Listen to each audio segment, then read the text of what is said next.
Bartleby Gaines, known as B, faces the crushing disappointment of not getting accepted into college. To avoid letting his parents down, he comes up with a bold plan: create a fake university to trick his parents into thinking he got in. What starts as a small scheme spirals out of control when the fake university website he sets up appears too convincing. On the first day of classes, over 200 students show up, paying more than $1 million in tuition fees. When I got accepted here, it was the first time my parents ever said they were proud of me.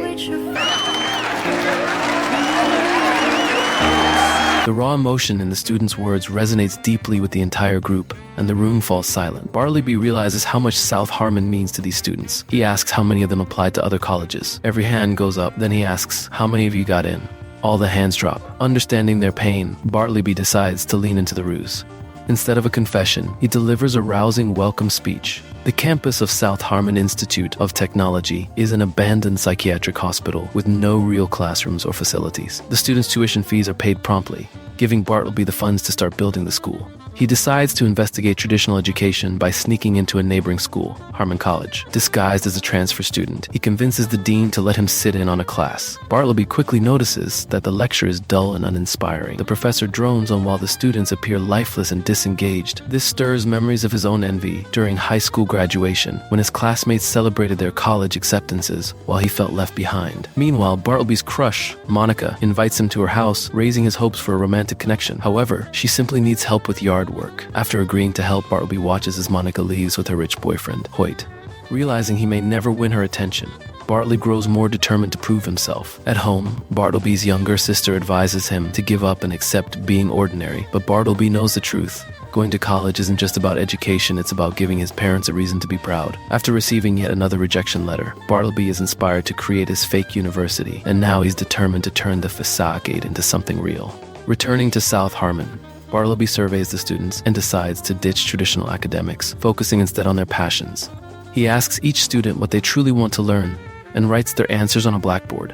The requests range from skateboarding and rock music to unconventional topics like mind control. Bartleby creates a curriculum based on these interests, where every student becomes both a teacher and a learner, sharing their skills and knowledge. The innovative approach fosters a vibrant community where students discover their own potential. However, trouble brews nearby. At Harmon College, Hoyt is spearheading a project to eliminate unconventional schools in the area. His search uncovers South Harmon's existence, putting Bartleby's operation at risk. Meanwhile, Monica attends a party at Harmon, intrigued by the lively atmosphere and unique dorms. Hoyt. Monica, hold on. Shh. Later, Monica returns to her dorm and finds a gift from Bartleby, a camera and a note. Bartleby remembered her mentioning her love of photography, which she had to give up due to Harmon's demanding course requirements. This thoughtful gesture deepens Monica's admiration for Bartleby. Monica begins to see Bartleby in a new light. Meanwhile, Monica's boyfriend, Hoyt, suspecting something is amiss, arrives at South Harmon. Bartleby, wary of Hoyt's intentions, refuses to let him in, knowing that the school's illegitimacy could easily be exposed. After Hoyt leaves, Monica arrives at South Harmon, and Bartleby finally realizes who truly values him.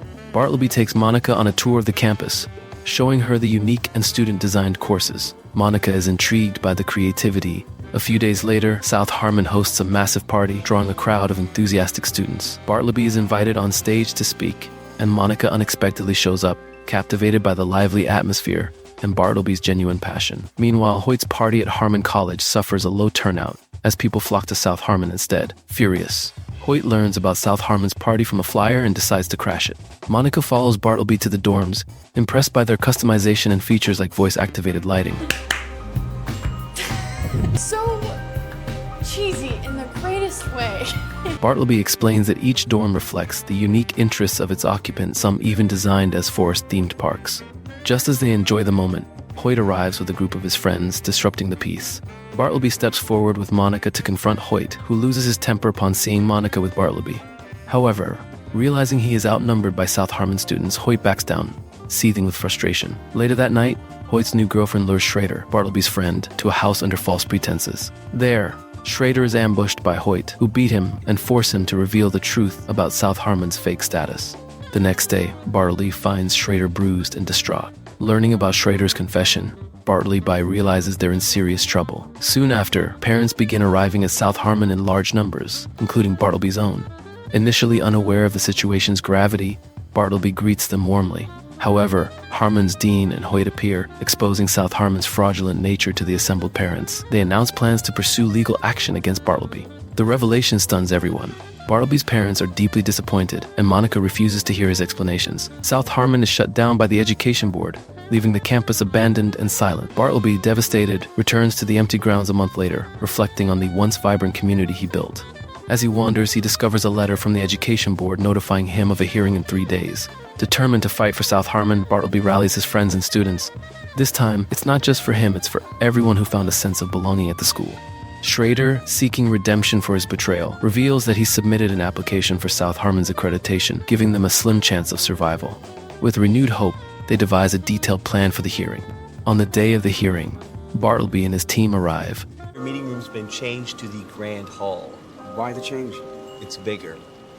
Suspicious but undeterred, they proceed to the new venue, where they find the entire South Harmon student body waiting in support. The hearing begins with officials outlining the criteria for a legitimate school: appropriate facilities, a defined curriculum, and qualified teachers. As South Harmon's founder, Bartleby stands to answer. He argues that their facilities include dorms, a bar, and a pool, which the students enthusiastically support. However, Harmon's dean mocks him, pointing out that South Harmon is housed in an abandoned psychiatric hospital. Next, Bartleby presents the school's unique course list, which is ridiculed by Harmon's representatives. A South Harmon student stands to defend the courses, explaining how each one holds personal significance. When asked about the school's teachers, all the students rise, declaring themselves both teachers and learners who share knowledge and skills with one another. While the board is skeptical due to their lack of formal qualifications, Schrader's uncle, a former Harmon professor, steps forward to vouch for the school. Despite this, South Harmon's case seems weak until Bartleby delivers an impassioned speech. Nah, I'm not gonna answer your question because you guys have already made up your minds. And it's too bad that you judge us by the way we look and not by who we are. Harmon College produces students who are book smart but passionless, their dreams stifled by rigid structures. At South Harmon, we gave students rejected by the system a chance to thrive, to rediscover confidence and purpose. Real learning doesn't need fancy traditions, classrooms, or money. It needs people with the desire to better themselves. And we have that in abundance. Bartleby's heartfelt words resonate with the board and the audience. Well, we came here today to ask for your approval, and something just occurred to me. I don't give a shit. Because there are so few truths in this world that when you see one, you know it. And I know that it is a truth. Because you don't need teachers or classrooms or fancy highbrow traditions or money to really learn. And we got that by the shitload at South Harmon. And nothing you can say or do or stamp can take that away from us. So go! After deliberating, the board announces a groundbreaking decision, recognizing South Harmon's innovation and potential. The true purpose of education is to stimulate the creativity and the passions of the student body. The South Harmon Institute of Technology will be granted a 1-year probationary period. Congratulations. The students erupt in cheers, celebrating their victory. Meanwhile, Harmon's dean and Hoyt are left dismayed as their attempts to shut down South Harmon fail. Bartleby, now a source of pride for his parents, rekindles his relationship with Monica, who fully embraces his vision. In the end, South Harmon begins operating as a legitimate institution, continuing to foster creativity and individuality. Bartleby's journey from rejection to leadership inspires everyone around him, proving that unconventional paths can lead to extraordinary outcomes.